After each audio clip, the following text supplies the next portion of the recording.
How many of you have given up on a goal, forgotten a dream, slept in through an alarm,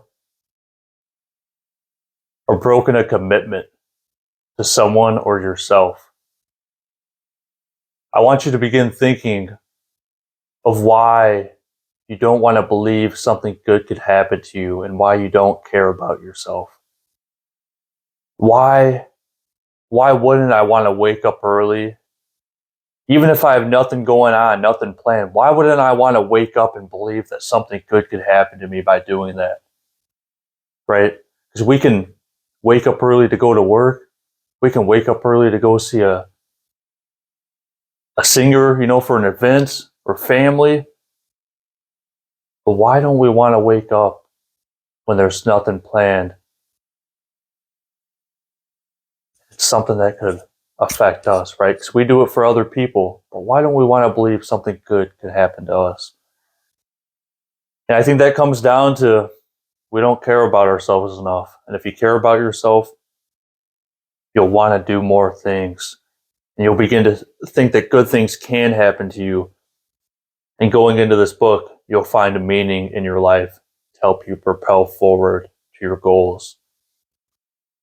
Man's Search for Meaning, written by Victor Frankl, is a book that I learned a lot about outlooks on life that I hopefully can share that message with you. Victor Frankl was a psychologist in the Holocaust as a prisoner, being tormented year after year. He developed logotherapy, which logotherapy is a type of psychology that looks to find meaning in your life to propel you towards your future, versus typical psychology where it looks in your past to figure out why you are the way you are today. This looks to find meaning to help you get through to your future. And I think it holds many great ways of thinking. One example would be a man whose wife died, and the man's losing hope and meaning in his life and does not want to go on, right? He can't understand why his wife could be taken away from him. And Frankl brings up the question, what if you would have died first and your wife had to live through year after year, the rest of her life with you gone, and she had to bear this big burden that's put on you? It's kind of just a different way of thinking, because a tragedy like that, it's a natural reaction to feel down on yourself, right? It's natural to feel sad, to feel mad with anything in life. But when that natural reaction stops you from living your life and stops you from doing the things you want to do, the things you normally do, that's not natural. It's irrational, and it's become a problem. And if you're wondering, sounds easier said than done. It is, right? We need to feel good about ourselves, care about ourselves. But as Frankl brings up, we need to find meaning. So in that case, the husband's meaning is that sacrifice, this feeling he feels, is so his wife doesn't have to. And now he can find meaning to push through, continue the other things he wanted to do in life without letting this hold him down, without it letting it consume his life. Okay. I do want to read through parts of the text that I found to be important. And I'm not going to get through all of it. I'll do short videos for other points. But there's a lot in here that can open your eyes to different ways of thinking. And I just can't emphasize it enough. If you look around you about how many people don't care about others, look at the root cause. How can you care about someone else if you don't care about yourself? And look at yourself. If you're not pushing towards goals or wanting something more in the future, ask yourself why that is. It's because you don't care enough about yourself. So how would you ever find meaning? And I just want to reiterate, if you don't know, we should know that nothing in life is guaranteed or 100%. So if nothing's guaranteed, Why wouldn't you want to believe something good could happen to you? Why wouldn't you want to believe that you doing something could end in a good outcome? Just, these should get you thinking, and I hope it does.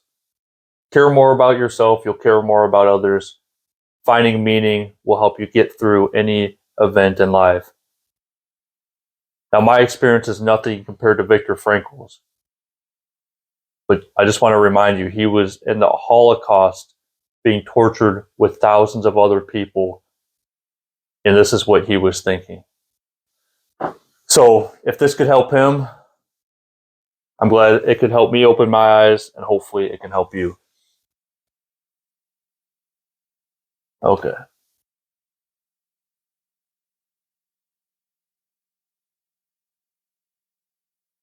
The first one, page 41.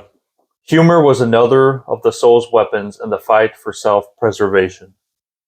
It is well known that humor, more than anything else in the human makeup, can afford an aloofness and an ability to rise above any situation, even if only for a few seconds.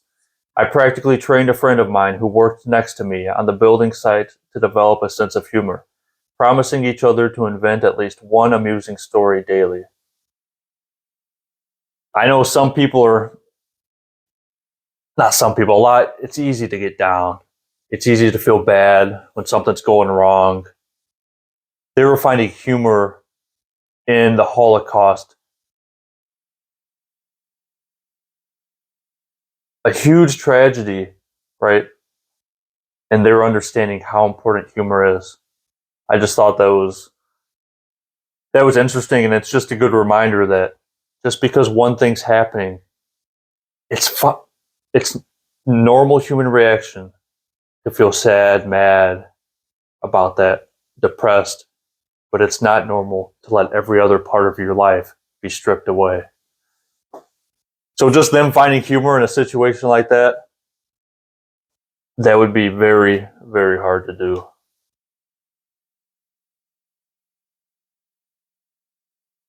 Page 62, 63. We who lived in concentration camps can remember the men who walked through the huts, comforting others, giving away their last piece of bread. They may have been few in number, but they offer sufficient proof that everything can be taken away from a man but one thing, the last of human freedoms, to choose one's attitude in any given set of circumstances, to choose one's way. Fundamentally, therefore, any man can, even under such circumstances, decide what shall become of him, mentally and spiritually. He may retain his human dignity even in a concentration camp. There is only one thing that I dread, not to be worthy of my sufferings. And the spiritual freedom, which cannot be taken away, that makes life meaningful and purposeful. So obviously there's some people in prison who weren't finding meaning, right? But to imagine in such a bad situation, you still have people with hope and faith, so much as to, or even caring about others, where they're giving away food. And I can only imagine, as texts I've read show, food is a rare commodity, and to give that away, just that expression alone shows the importance of finding meaning and caring about others in order to fully care about yourself.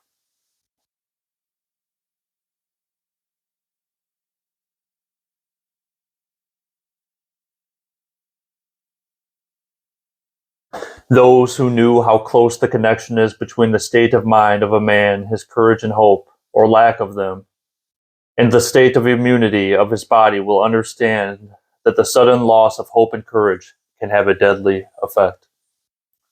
So his friend had a dream of the exact day they would be liberated, but it did not come on that day. So he had hope and faith in the future that this event would happen. Unfortunately, leading to severe disappointment after it did not come, it followed with infection and death. So this man had this dream that he would be liberated months later, And on that day when it did not come, he died a few days later. As the mind weakens, the body weakens, right? The ultimate cause of my friend's death was that the expected liberation did not come, and he was severely disappointed. The observations of this one case and the conclusion drawn from them are in accordance with something that was drawn to my attention by the chief doctor of our concentration camp. So here's what it said. The death rate in the week between Christmas 1944 and New Year's 1945 increased in camp beyond all previous experience. In his opinion, the explanation for this increase did not lie in the harder working conditions or the deterioration of our food supplies or a change of weather or new epidemics. It was simply that the majority of the prisoners had lived in the naive hope that they would be home again by Christmas. As the time drew near and there was no encouraging news, the prisoners lost courage and disappointment overcame them. This had a dangerous influence on their powers of resistance, and a great number of them died. It's so sad, like thinking, because you can relate this to people you know or everyday life. Obviously, if this is an extreme case, being in the Holocaust, then it makes sense how we can relate it on a smaller scale to people we know or that we see. And just the fact that, in their case, people have hopes, they have dreams, whether it's Christmas or you want to go see your wife, and when that doesn't come, it's so easy to lose all hope and forget about all the good that's going on and all the good that you want to happen. And something that I realized lately, in accordance with this, is I set my goals high.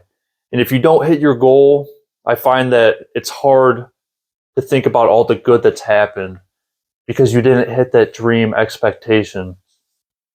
But what I've realized is that the end goal doesn't matter. Set your goals high, but what matters is everything that happened in between. Not that that's not important, but it's important not to forget about everything good that's happened. Just in these cases, this is Frankl speaking, and the researcher who he quotes in here.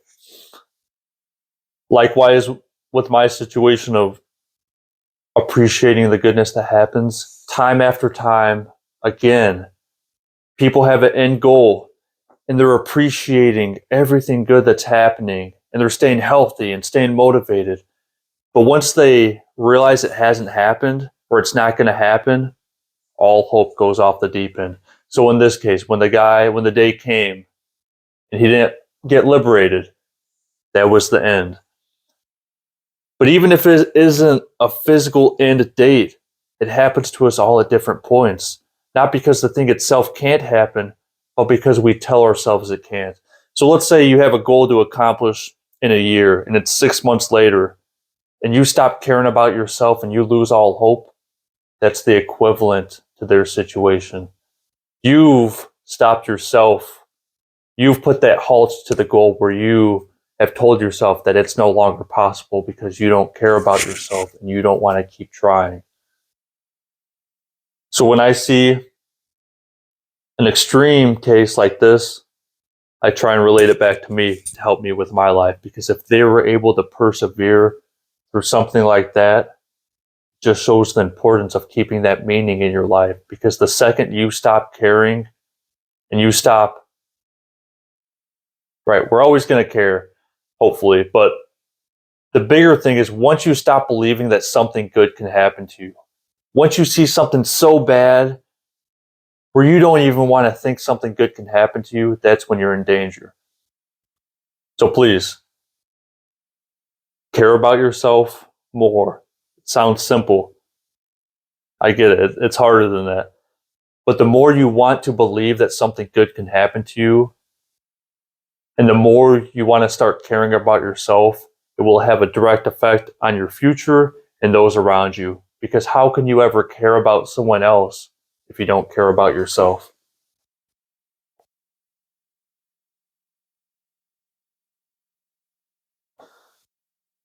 Like I said, there's a lot more. I'm going to do some short videos reading off some of the other text.